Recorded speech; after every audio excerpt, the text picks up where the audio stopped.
ഇത്രയും ഫാഷൻ പോരെ മോളെ? പവിത്ര ബന്ധം, പരിശുദ്ധ സ്വർണം.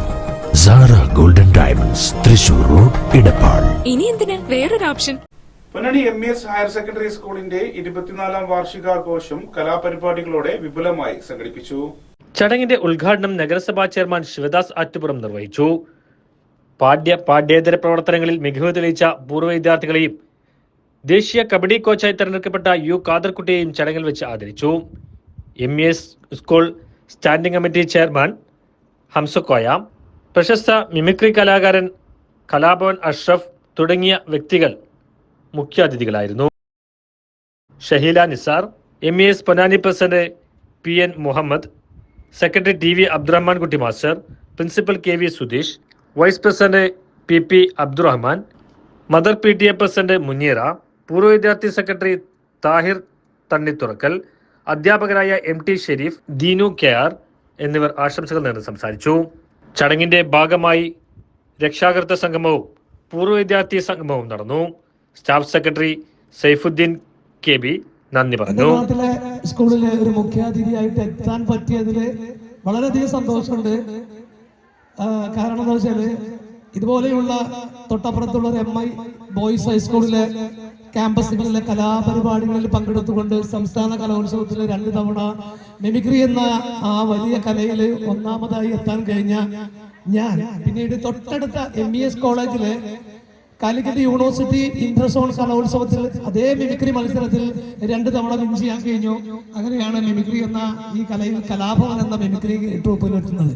തീർന്നില്ല, അന്ന് മുതൽ ഇന്ന് വരെ ആ ഒരു യാത്ര, ഒരു ജേണി തുടർന്നുകൊണ്ടിരിക്കുകയാണ്. കാരണം എന്താ വെച്ചാൽ എനിക്ക് കിട്ടിയ അല്ലെങ്കിൽ എനിക്ക് കിട്ടാത്ത ആ സപ്പോർട്ട്, അപ്രിഷിയേഷൻ, അത് എന്റെ മക്കൾക്ക് വാങ്ങിച്ചു കൊടുക്കുക എന്നുള്ളതാണ് എന്റെ ഏറ്റവും വലിയ ഉദ്ദേശം. അതുകൊണ്ട് തന്നെ ഏഷ്യയിലെ തന്നെ ഏറ്റവും വലിയ കലാമാമാങ്കമായ സംസ്ഥാന സ്കൂൾ കലോത്സവത്തിൽ തുടർച്ചയായി 5 തവണ മലപ്പുറം ജില്ലയെ പ്രതികരിച്ച്, പൊന്നാനിയെ പ്രതികരിച്ച് ഒരു മിമിക്രിയിൽ ഫസ്റ്റ് പ്രൈസ് മേടിച്ചൊരു പെൺകുട്ടി മിമിക്രി പഠിപ്പിച്ചു കൊടുത്ത അധ്യാപകനാണ് ഞാൻ. നല്ല കൈഡ് വരൂ.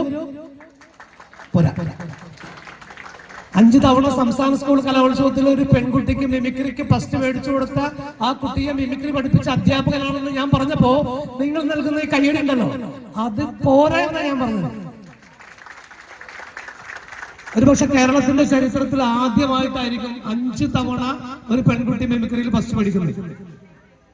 രണ്ടാമത്, ഈ കഴിഞ്ഞ സംസ്ഥാന കലോത്സവത്തിൽ, കൊല്ലത്ത് സംസ്ഥാന കലോത്സവത്തിലും അതിനു മുമ്പ് കോഴിക്കോട് വെച്ച് നടന്ന സംസ്ഥാന കലോത്സവത്തിലും ആൺകുട്ടികളുടെ മിമിക്രി മത്സരത്തിൽ 2 തവണ ഒന്നാമതെത്തിയ ഒരു ആൺകുട്ടിയെ മിമിക്രി പഠിപ്പിച്ച അധ്യാപകനും കൂടിയാണ് ഞാൻ.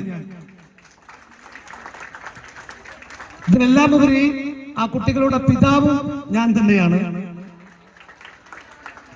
Thank you. അപ്പൊ എന്തുകൊണ്ടാണ് ഞാൻ അത് കുട്ടികൾക്ക് പകർന്നു കൊടുക്കാന്ന് വെച്ച് കഴിഞ്ഞാല്, നമ്മുടെ കുട്ടികളെല്ലാരും നന്നായിട്ട് എപ്പോഴും ചീത്ത പറയും അല്ലെ? ചീത്ത പറയും.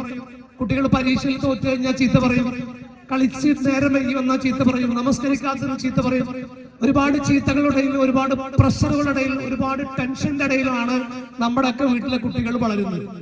ശരിക്കും ഞാനൊക്കെ ജീവിക്കുന്ന കാലത്ത് എനിക്ക് കളിക്കാൻ ഒരുപാട് സ്പേസ് ഉണ്ടായിരുന്നു. പന്ത് കളിക്കാൻ, ഓടിക്കളിക്കാൻ, കുട്ടിങ്കോലും കളിക്കാൻ, അല്ലെങ്കിൽ ക്ലാസ് വിട്ടിട്ട് പുസ്തകം ഇങ്ങനെ റൂമിലേക്ക് എറിഞ്ഞിട്ട് ആ ഓട്ടാണ് പാടത്തും പറമ്പിലൊക്കെ. അടിപൊളി. അങ്ങനെ ആരും നമ്മൾ നിയന്ത്രിക്കാനില്ലാത്ത ഈ MES കോളേജ് ഗ്രൗണ്ടിലൊക്കെ ബെല്ലടിക്കാൻ കഴിഞ്ഞാൽ ഞാൻ പിന്നെ ഗ്രൗണ്ടിലുണ്ടാവും. അങ്ങനെ കളിച്ചുകൊണ്ട് വളർന്നൊരു ഒരു കാലമായിരുന്നു. ഇന്നതൊക്കെ മാറി കുട്ടികളെ നമ്മളൊരു വലയത്തിനുള്ളിലാക്കി വെച്ചിരിക്കണം. പഠിക്കണം. പഠിച്ചിട്ടില്ലെങ്കിൽ, അവളുടെ മകളുടെ അത്ര മാർക്ക് മേടിച്ചിട്ടില്ലെങ്കിൽ നീ വീട്ടിൽ കയറണ്ട. ബാപ്പ അവിടെ നിന്ന് ഹെൽപ്പ് ചെയ്ത്, മോനെ പഠിച്ചിട്ടില്ലെങ്കിൽ അവനെ അവിടെ പറഞ്ഞാളാ, അത് മേടിച്ചിട്ടില്ല, ഇത് മേടിച്ചിട്ടില്ല, അങ്ങനെ ആക്കി തരില്ല, ഇങ്ങനെ ആക്കി തരില്ല.